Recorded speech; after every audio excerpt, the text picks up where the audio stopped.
আসার পর যখন নবীজির নির্দেশটা কানে আসলো বসো, তিনি ওই অবস্থায়, ওটা বসার জায়গা ছিল না, একেবারেই বিদঘুটে এবং অপ্রস্তুত জায়গা ছিল বসার, ওই উঁচা নিচা জায়গা যেটা বসার জায়গা না, ওই জায়গায় ওই অবস্থায় তিনি বসে পড়েছেন।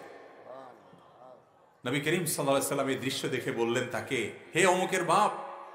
শ্রদ্ধা করে তাকে নাম ধরে না ডেকে বললেন, হে অমুকের বাপ, আপনাকে আমি বলিনি আপনি উঠেন, উঠে জায়গা মতো এসে বসেন। যারা এলোমেলো ঘোরাফেরা করছে তাদেরকে বলেছি। তো সাহাবীরা নবী করিম সাল্লাল্লাহু আলাইহি ওয়াসাল্লামের কোনো নির্দেশ পেলে আর চোঁচেরা করতেন না, অন্ধের মতো সেটাকে মানতেন। এটা দিয়ে তারা গোটা দুনিয়া শাসন করেছেন, দুনিয়াতে আল্লাহ তাদেরকে মর্যাদা দিয়েছেন এবং আখিরাতে তারা মর্যাদার চূড়ান্ত শিখরে থাকবে। কোরআনে আল্লাহ তাআলা তাদেরকে দৃষ্টান্ত দিয়ে বলছেন, আমিনু কামা আমানান নাস, তোমরা ঈমান আনো সেই লোকদের মতো যারা ঈমান এনেছেন, অর্থাৎ সাহাবীরা যেরকম ঈমান এনেছে তাদের মতো ঈমান আনো। তারা তোমাদের ঈমানের জন্য মানদণ্ড মাপকাঠির মতো তাদের